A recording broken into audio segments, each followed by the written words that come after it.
안녕하십니까, 알림이 황희두입니다. 어제 박진 장관 해임 건의안이 본회의를 통과했습니다. 본회의 재석 의원 170명 중 찬성 168명, 반대 1명, 기권 1명으로 가결 처리된 건데요. 이번엔 누가 보더라도 외교 참사라고 불릴 만큼 심각한 사태가 터졌기에 당연한 수순이란 반응이 많습니다. 중요한 건 국민의힘은 물론이고 정의당도 불참했단 거고요. 더 심각한 건 박진 장관이 해임안 가결에도 흔들림 없이 맡은 바 소임 최선 다하겠다. 어떤 경우에도 정쟁에 희생물이 돼선 안 된다며 국민을 위한 국익 외교에 더욱 매진하겠다. 이런 입장을 전했는데요. 국민을 위한다면 하루라도 빨리 자리에서 물러나는 거 아닐까요? 이런 와중에 오랜만에 황교안 씨 같은 사람도 등판해서 국회의 폭주가 상습화됐다. 그러면서 또 부정선거 타령하는데 국회에 폭주를 불러오는 건 바로 본인과 민경욱 같은 사람들 때문 아닐까요? 지난해 정치 재개 선언했던데 국민의힘 내부에서 가장 싫어할 것 같은데요.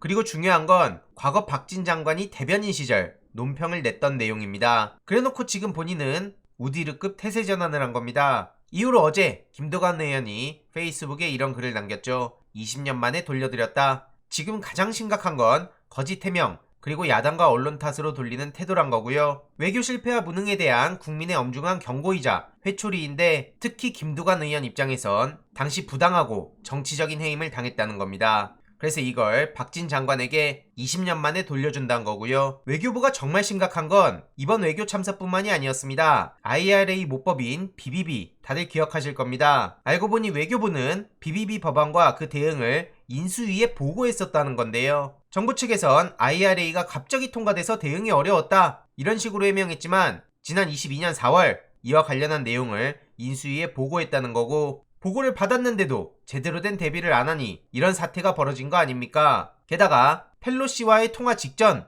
인플레법도 보고됐다는 소식도 전해졌는데요. 정작 통화를 마친 뒤 김태효 1차장은 통화 내용에 대해 설명했지만 인플레이션 감축법과 관련한 내용은 없었습니다. 이러니 반드시 책임을 질 사람은 져야 된다는 얘기가 나올 수밖에 없는 거고요. 절대 이걸 어영부영 넘어가선 안 되겠죠. 지금 터지는 소식 보면 아주 가관인데요. 최근 검찰에선 김웅에 무혐의를 줬다고 합니다. 김건희 씨는 각하라는데 해당 소식을 접한 김용민 의원은 손준성 혼자 나쁜 짓 다 한 걸로 끝내는구나. 이건 헌정 질서를 파괴하려고 시도한 매우 심각한 사안인 만큼 책임 추궁과 재발 방지를 위해 방법을 고민하겠다고 목소리를 높였습니다. 그리고 경북대에선 정호영 자녀 입시 비리 관련해서 본조사를 아직도 시작 안 했다는 건데요. 교육당국이 의혹 뭉개기를 하고 있다는 지적이 나올 수밖에 없는 겁니다. 오는 11월까지 본조사를 마쳐야 되는데 아직 첫발조차 떼지 못했단 거고요. 이런 식으로 그냥 어영부영 시간 끌다가 다른 이슈로 이슈를 덮으며 기억 속에서 잊혀지게 만들겠죠. 그래서 계속 관심을 가져야 된다 보는 거고요.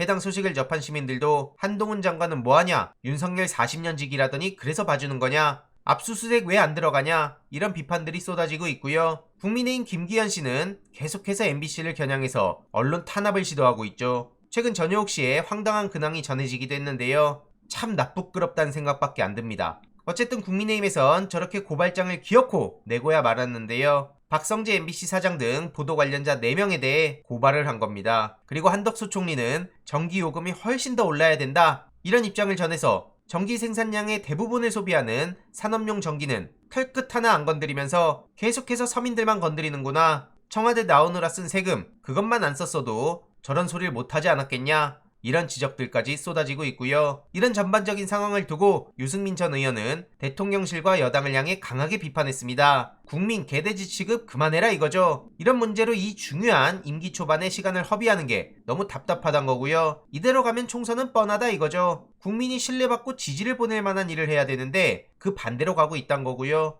이러니 국민의힘에선 그나마 낫다. 영화 내부자들에 나온 명대사가 생각난다. 국민은 개돼지다. 적당히 지저대다가 잠잠해질 거다. 이걸 염두한 것 같은데 저도 계속해서 관심 갖고 목소리를 높일 예정이고요. 윤석열 대통령 본인 문제가 가장 심각하죠. 영유아들은 집에만 있는 줄. 이런 발언을 했다가 부모들 사이에서 또 엄청난 비판의 목소리를 키웠네요. 아동 발달 단계나 보육 실태 등에 관해 사전에 숙지도 전혀 안 하고 그냥 나 몰라라 하면서 여기저기 쇼만 하고 다니니 온라인 커뮤니티를 통해 후폭풍이 거세진 상황이고요. 인구 소멸로 향해 가는 국가적 위기의식이 전혀 느껴지지 않는다. 쇼는 그만해라. 이런 비판과 함께 최근 아나바다 논란까지 엮여서 국민들의 분노를 키운 상황이죠. 이러니 대통령 역할 긍정 20%로 추락한 거고요. 10%대까지 떨어지면 그때부터는 답이 없어지는 상황 아닙니까? 이와 관련한 소식들 계속해서 전해드리도록 하겠습니다. 이번 내용도 유익했다면 구독, 좋아요, 알림 설정, 멤버십 가입 정말 큰 힘이 된다는 점 말씀드리고 싶습니다. 이번 내용도 주위에 널리 공유 부탁드립니다.